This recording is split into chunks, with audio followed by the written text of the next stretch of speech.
In 2020, a 2-year-old boy named Awaab Ishak died from mould in his family's home. His death forced a change in the law across Britain. England moved first.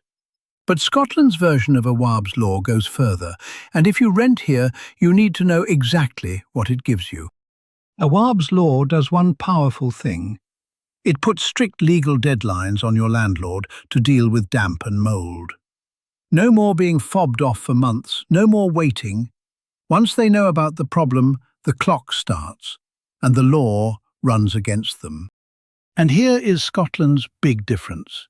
England started with social housing only.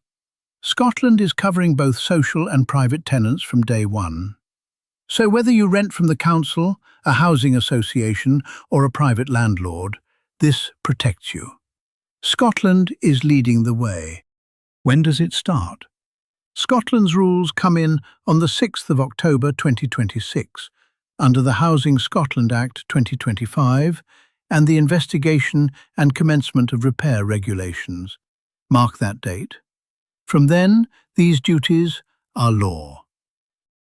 The law also raises the bar for your home itself. Scotland's repairing standard is being changed to say, in black and white, that your home must be substantially free from damp and mould. That is now the legal baseline, not a nice-to-have. So, what are the deadlines? Scotland uses what is known as the 10-3-5 rule. 3 clear stages, each with its own legal time limit. Let me walk you through them. Stage 1.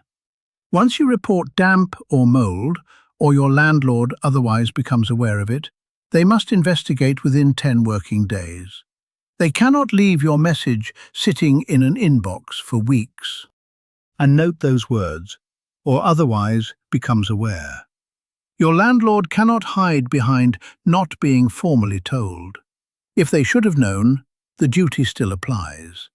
That closes a loophole landlords have leaned on for years. Stage 2. Within 3 working days of finishing that investigation, your landlord must give you a written summary of what they found. In writing. On the record. So the problem cannot be quietly buried. Stage 3. Where the investigation shows safety work is needed, the landlord must start the repairs within 5 working days. Start them. Not promise to look into it. Actual work on a deadline. Now, one honest difference from England. Scotland's rules do not set a separate 24-hour emergency deadline. But do not panic.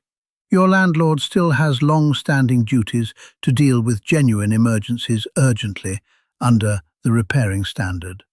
A dangerous home still has to be made safe quickly. If you are a social tenant, a council or housing association, you get extra protection.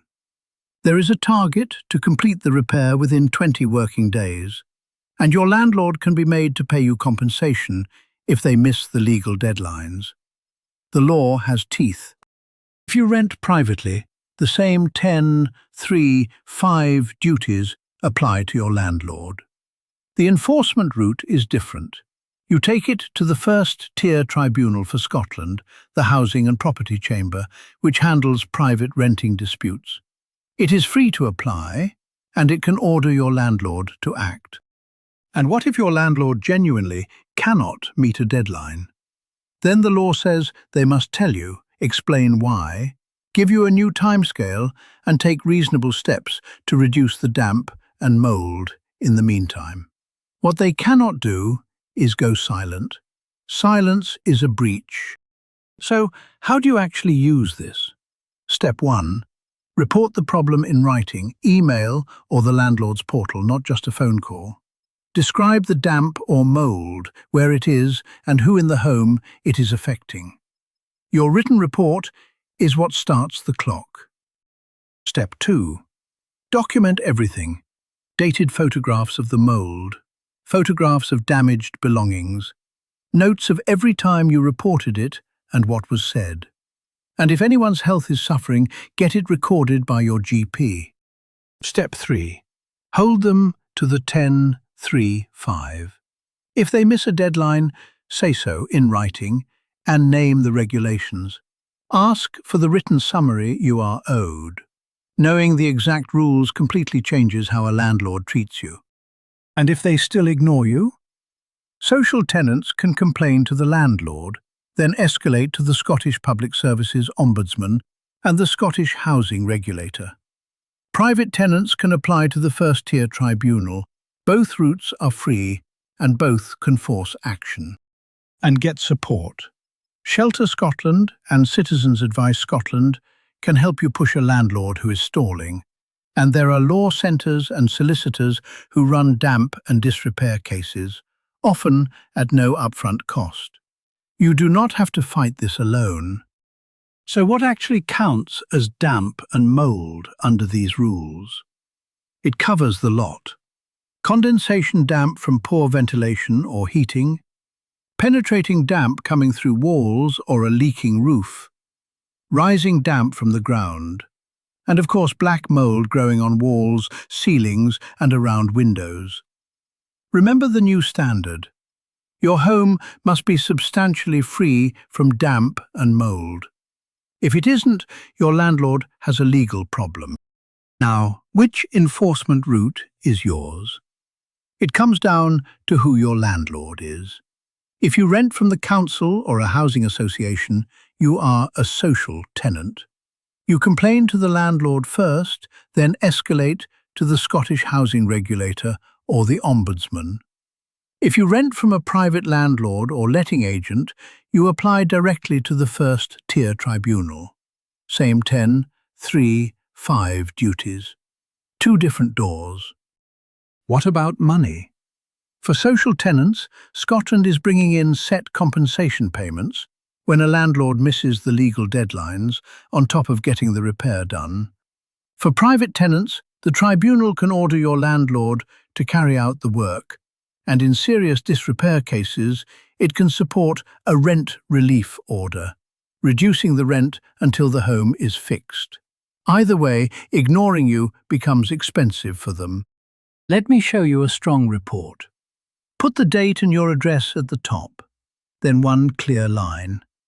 I am reporting damp and mould under Awaab's law and the repairing standard.